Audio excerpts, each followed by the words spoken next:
All right. Welcome everyone to another episode of Geek Vibes Interview brought to you by Geek Vibes Nation. I'm your host, Don Fisher. And today I have with me an actress who is now also a writer, executive producer, and director.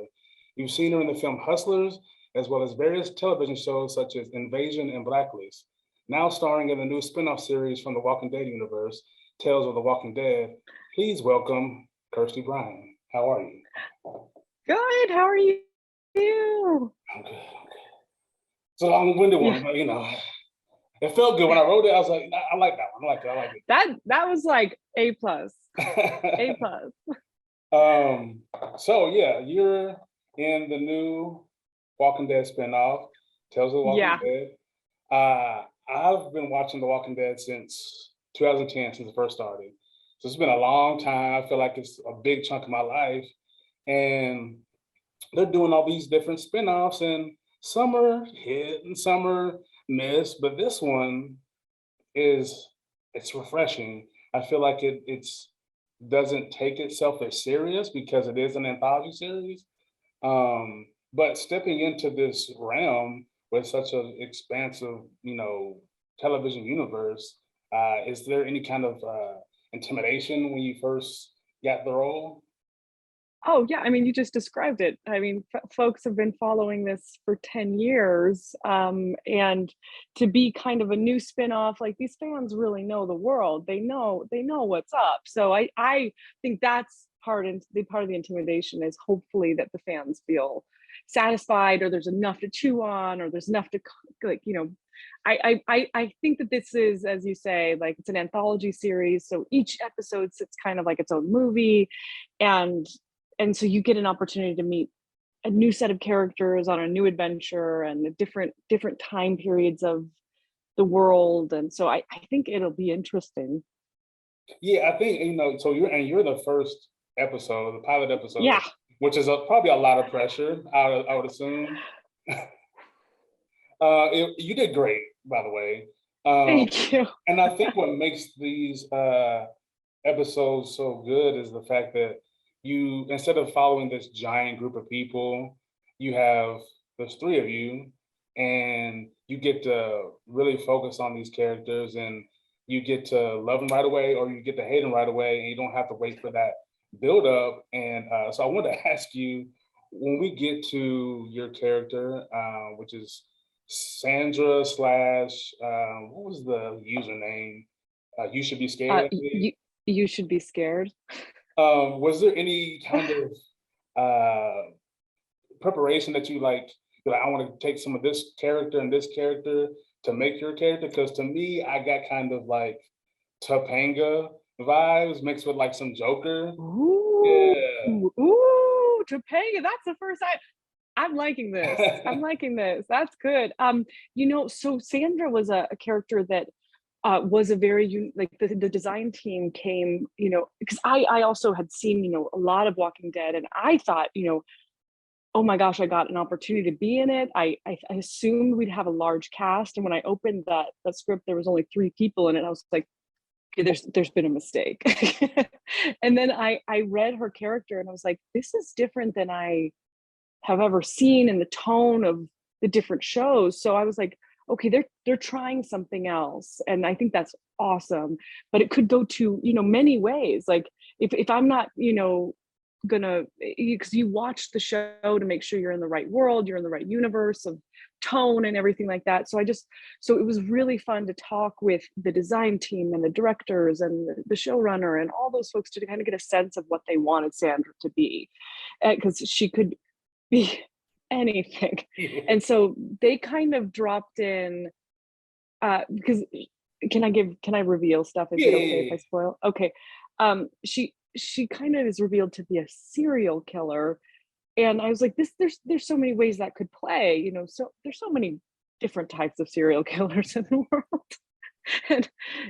But so they said, we're curious about Mommy Dearest, Whatever Happened to Baby Jane, which was kind of an old school movie with Faye Dunaway, and then there was the Joker.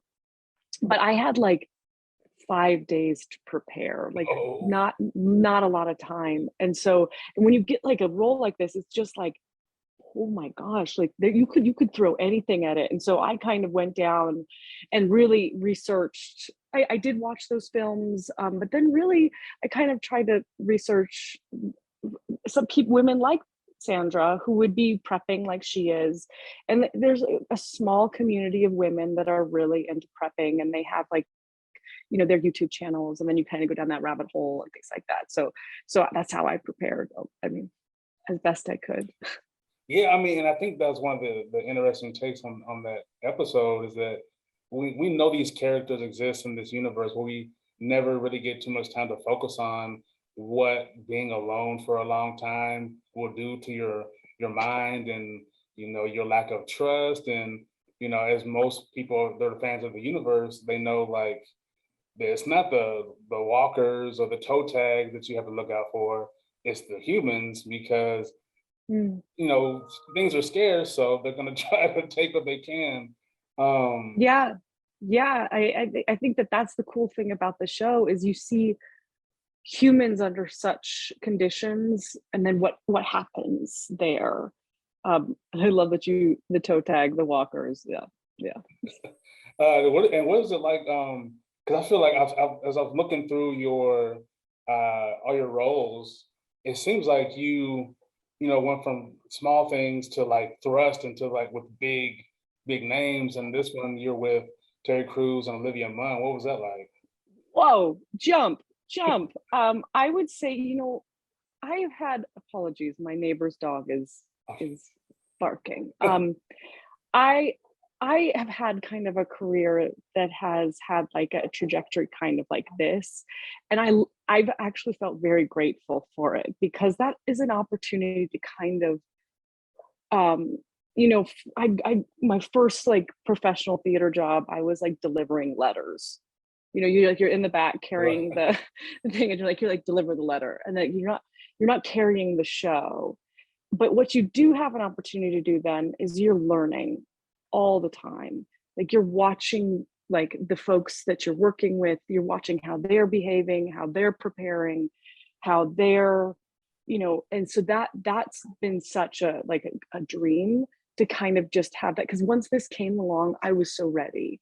I was so ready, knew how to prepare, knew the world of this. And for those that are interested in acting, like that's something, it's like a set is a big place, and like the bigger the set, the more like crazy it gets. And like who do you need to like, how do you maintain your energy but also like be part of the team? And so I think like that like slow growth has really helped me kind of like learn. Yeah. I mean, what's the saying? You gotta stay ready to be ready or whatever. Yeah. Yeah. So that Yeah, makes a I lot of mean, sense. it's like you're training every day. Like even if you're like the tiniest, I don't want to. There are no small parts. Like everybody's part of the world. So it's like, how do you flesh out a character that's really going to be there for a minute and enter the world, support the story. Like it's that actually is I think the hardest job, because when you're carrying a show, you really get to like control a lot of the Right. story. So I have such a deep respect for those actors that like plug in, like nail it, and are we don't see them in this world again. Yeah. And I think that's cool about it too is that, like you said, there's no small parts. I really enjoy going back and watching a movie I love that was from like 10 years ago or a TV show, and you go, that person's a big star now. I forgot they're in this. That's crazy. And I Yeah, feel yeah, like I mean, oh, go ahead. yeah, that's so cool. Yeah, that you can like kind of track folks and how they've kind of grown. I mean, that's like, so let's hope that we're always growing. Yeah, and I definitely think that the Sandra's character is one that's gonna stick out to people and stay with them as they continue to watch the rest of the episodes. Oh, good, because this is my campaign to get everybody to go to Sandra's for Halloween. So Oh, everybody, this is that's so good. That's I good. I'm just asking, but it's so funny. Terry Crews said that to me. that was, he like saw when he first saw Sandra's character, because I didn't want him to see the crazy face until he really needed to. Right. And so when he saw it, he was like, if people don't go it's Sandra for Halloween, we haven't done our job. And I was like, right.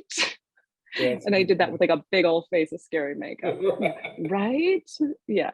So so before we transitioned into Egg Party, how do you think that you would fare in an apocalypse, a zombie apocalypse, should I say?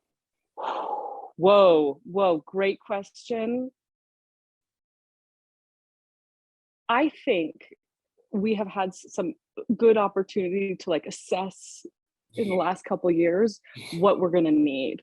And I think we're not going to need toilet paper. I think we're going to need water. I think we're going to need generators. I think we're going to need, more importantly than I think we ever knew, we're going to need good people around us. Sure. That's like the takeaway from, I think, from Sandra's like cautionary tale. Yeah. And is that she thought she could do this alone. And in the end, we really can't. We have, like, we need good folks around us. And yes, of course, you want like the medic, and you want, you know, someone who knows how to maybe build a bridge or something like that. But also you need the person with the guitar. You need that keeps us like reminded why humanity is worthy to like keep going. Like, so that's what I think we like as we prepare. Am I ready for this? I think about it, you know, like my lists of things that I should probably have in like the closet and things like that. And I don't think it's wrong to prepare, but I think going down the rabbit hole too dark for too long, you know, I the thing is be prepared and realistic, but also let's celebrate when it doesn't happen. Yeah. Like, let's celebrate that like the apocalypse has not come. Like, so I think that like we only get one life, so like throw some joy in there too. And also, we're not islands. Yeah, for sure. Most definitely. Yeah. So let's transition into Egg Party. So now you're in the director's chair, you're in the writer's chair. And I know as a writer myself, I know how difficult it can be sometimes when you're looking at the blank screen and you're like, okay, I need you know, I had a really extraordinary writing team with me, which helps. Again, it's like we're not alone. Like I had Ashton Heil and Claire Kennedy are two dear pals, and they came together with me to kind of crack open this film. So Egg Party is a 10-minute whimsical short about 6 30-something women that come together in a Brooklyn apartment, and for like a not so sober like egg decorating party. Like they're decorating eggs, and then each woman gets like a portrait of her and what her egg is doing. So it's kind of, so for example, like one woman's egg is floating in a like a wine glass, and you're like, oh, she doesn't want kids. And then another one has her eggs on ice. And then what we realize is that actually they've all come together to be with their friend who's been struggling with miscarriage. And so we shot this before the pandemic, like right on the razor's edge. We were March 14th, 15th, 2020. And that we were like, and the next day, like the city shut down. And so that actually gave me a chance to like get that thing cut, you know, get it ready to go. And then like had a really good festival run. We got a number of audience awards, and got the Panavision First Time Filmmaker award. But the wonder was like, I thought we were just going to please, you know, maybe women of a certain age that like kind of get it. But really, I was surprised that men who, you know, think about parenthood or have this in their lives, women in their 20s were like, I have not thought about this. And then like my godmother was like, this is kind of in conversation with what the choices I had to make. So I guess right now, what's happening in the United States, being a woman and really discussing maternal health and choice, and and all these things. It suddenly became like a really prescient movie. Yeah. Like we loved it. We thought it was moving and hopefully funny for people and comforting. But now we've decided to stop the festival run, and because we want to get it to the audiences right away. And that's for you and anyone that really, needs some comfort to say, like, look, we stand with you, whatever choice you make, and we got you. So that's coming out very soon online.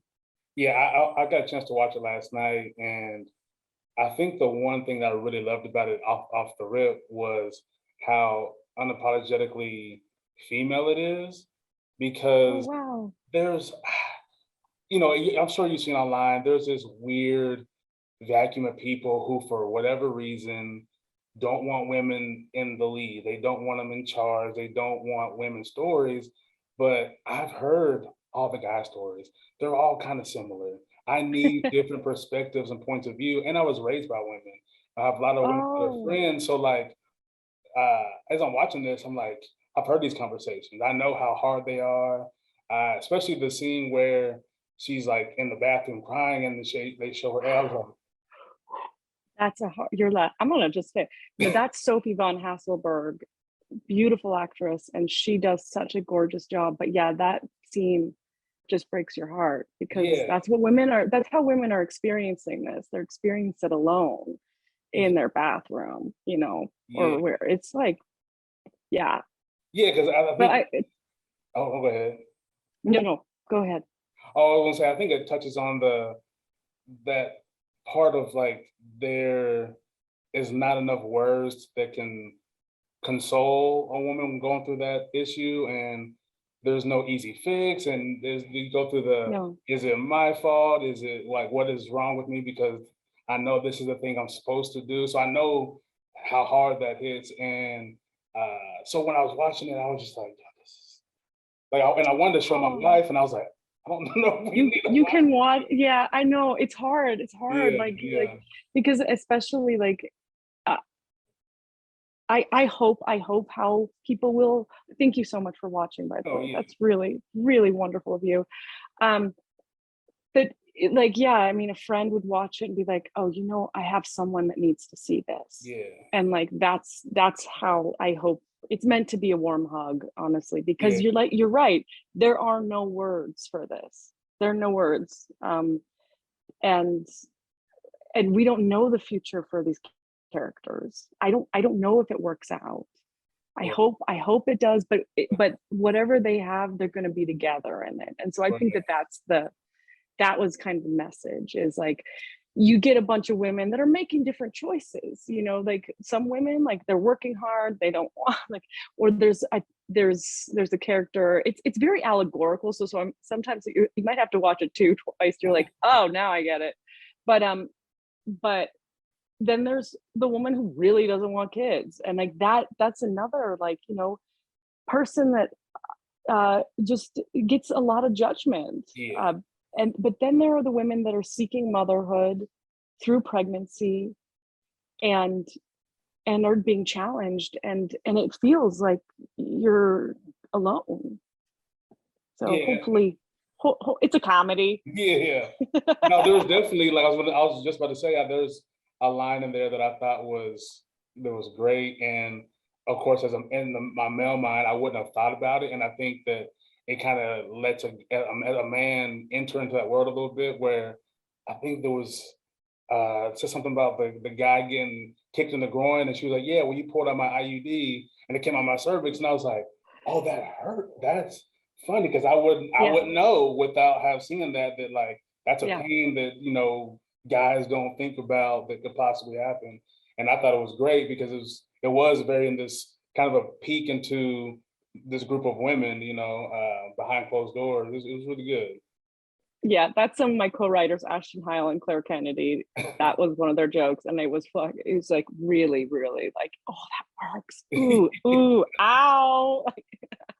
Was this something that, if you don't mind me asking, was this like a personal? So it is not a personal story experience of mine. But so what had happened was, what had happened was I was attending like an egg decorating party, and I had put in my calendar dying egg party spelled wrong. And I like Oh, remember looking at it being like, oh my God, that's terrible. And so when I rolled in, it was like a bunch of women that like were all comedians. And I was kind of like an outsider, but they were talking about things, they were dyeing eggs and like talking about things that I couldn't say out of my face. You know, it's like about aging and like stuff that was just going on in their lives. And like, so I had this, suddenly I got this idea for this film, but at that same moment, and I'm sure I'm not alone, I was having conversations with a lot of my friends that were really having this experience, you know, like miscarriage, um, in various forms. And it was like heavy stuff. And wow. so so it wasn't a personal story of mine, but it felt like maybe this would be a good way to kind of bring it all together. What was a little cavalier of me was that I started throwing the script over to like, you know, all my friends that are like the greatest actors of all time. And it's like, hey, you want to help me do it? I want you in this movie, please, please, please. And actors and like designers and, you know, people, I was like, please, please, please. What I didn't know is who had actually had this experience and had never come Oh, yeah. forward. So it's so unspoken that like, even I didn't know. Right. I didn't know. And so that was really cavalier of me. Because I was like, great movie, right? And they're like, yeah, it's really good. And it's good for this reason. And I was like, oh, geez. So I think that that's been wonderful for me to just kind of sit and listen and hopefully create a space for us to kind of have a bigger conversation about choice and also these bigger questions of fertility and what do you want to do with your creativity. Like, I mean, that's, and I love that you're this is a conversation that women have to have, because like it's a strange moment in your lives where if you're considering motherhood, so sorry, my phone just, it's fine. Yeah, all that to say is it hopefully will start conversation between friends or and so that's why we the distribution piece, it's meant to go online. It just gotta go online so Yeah. people can, yeah. Yeah, I think it has that perfect balance of serious and levity with like the personalized eggs. And I was like, that's such a good touch that is subtle. Because at first I was like, okay. And then after about, I think probably the second or third one, I was like, oh, wait, let me go back. Oh, I get it. That's okay, okay. So yeah, Yeah. it's really good. It's really good. I watched it twice. And like you said, like Oh, the second time, everything clicked a lot more. So yeah, it's that's when you know you're a true creator, when you took something like typing in something wrong and something clicked in yeah. your brain and you just like, I have an idea. Like, It's like, oh, that's bleak. And you're like, okay, wait a minute. Let's follow. Yeah. I mean, that's the thing is like, for all of us that in any way, like, you know, write your story, play your music, you just don't know what's cooking. Like, you kind of just have to be in the flow of things. And I'm so supportive of being in expression, because being human is really hard. yeah.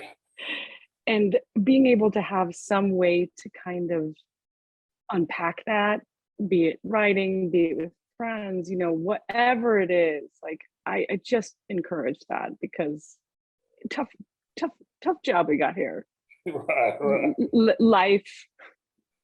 But Um, also, I mean, what we're one in like a like Googleplex, like to that we won the lottery to be here today. right, Like talk about like we got to be grateful for that piece too. for sure. So my last question is a little more of a fun question. Um, Okay. if you were a cartoon character, what would be your everyday outfit? Oh my gosh. Do you want to know the first thing that came to mind? Sure. Was like Donald Duck with like no pants. He's got no pants, right? Hey, That would be like my everyday carry. Like my everyday, like that would be my everyday outfit. What about you? See, I'm very simple, so it'd be some kind of all black attire. Eventually I'd probably look like Morbius from the Matrix, like Morpheus. Ooh, My bad. that The would be, yeah, Matrix. you'd look elegant. You'd be like on point. Yes, Yeah, yes, yeah. yeah. I appreciate your time. This was a lot of fun. Oh, Don, such a pleasure to chat with you. And I Yeah, enjoyed catching up on your work. and I know I originally was like, oh yeah, I'll need like 15 minutes. I was like, I'm gonna go over. I know I am. It's okay though. We can chat all day. I'm all right with that. But hopefully I can visit you all soon. And thank you so much for the time. Yeah, for sure. Make sure everyone check out Tales of the Walking Dead on AMC right now. Premiered August 14th, and then look out for Egg Party coming soon to us online. Oh, and last thing, Yeah. where can people find you online on social media? Oh yeah, I'm on Insta and I'm on Twitter. I've got Facebook, but I think I look at it. You'll find me there too. But yeah, Instagram's great. It's Kersti Danger, Kersti Danger, Danger's which is a middle little name. strange because Sandra was you should be scared. You're made for That's it. right. But no, it's Kersti Danger. It's for adventure. Again, thank you, and hopefully we do this again soon. Yeah, I hope so. Okay. All right. Thank you so much. Bye. Bye bye.